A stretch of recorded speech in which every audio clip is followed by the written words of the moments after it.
Hello, ഞാൻ കഴിഞ്ഞ പ്രാവശ്യം ഒരു വീഡിയോയിൽ ഒരു മാവ് പലതരം വെറൈറ്റികൾ ഗ്രാഫ്റ്റ് ചെയ്യണ ഒരു വീഡിയോ ഇട്ടിരുന്നു. പലതരം മാവിൻ്റെ കൊമ്പുകൾ നമ്മളതിൽ ബെഡ് ചെയ്ത് പിടിപ്പിക്കുക, അതിൻ്റെ ഒരു വീഡിയോ ഇട്ടിരുന്നു. അത് നമ്മൾ 20 ദിവസം മുന്നേ വെച്ചതിൻ്റെ ഒരു തളിര് വന്ന വീഡിയോ ഇപ്പോൾ കാണിക്കാം. ഇത് നമ്മൾ ഗ്രാഫ്റ്റ് ചെയ്യുന്ന സമയത്ത് നമ്മൾ സിപ്പപ്പ് കവർ ഇടണം. സിപ്പപ്പ് കവർ ഇട്ട് കഴിഞ്ഞാൽ ഇതിങ്ങനെ ഇതിൻ്റെ തളിരെല്ലാം വന്ന് ഇതിൽ നിറയുമ്പോൾ ഞാൻ കൊടുക്കണം. സിപ്പപ്പ് കവർ മാറ്റി കൊടുക്കണം, അല്ലെങ്കിൽ പിന്നെ അതിൽ തെങ്ങിയിട്ട് അത് ചീഞ്ഞു പോകും. കുറച്ചുകൂടെ വലുതായി കഴിയുമ്പോൾ നമ്മളിത് കവർ മാറ്റിയിട്ട് കുറച്ചുകൂടെ വലിയ കവറാക്കണം. ഇത് നമ്മൾ 20 ദിവസം മുന്നേ ചെയ്തതാണ് കേട്ടോ.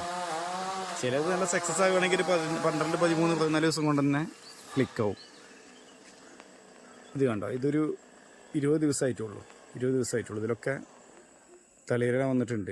ഇതിപ്പോൾ ഇനി നമ്മളിത് മാറ്റണേ, സിപ്പപ്പ് കവർ മാറ്റി കൂടെ വലിയ കവറാക്കണം. ഇതുമാതിരി കുറച്ച് വലിയ കവറാക്കി കൊടുക്കണം, അല്ലെങ്കിൽ ഇല വണ്ട് വന്ന്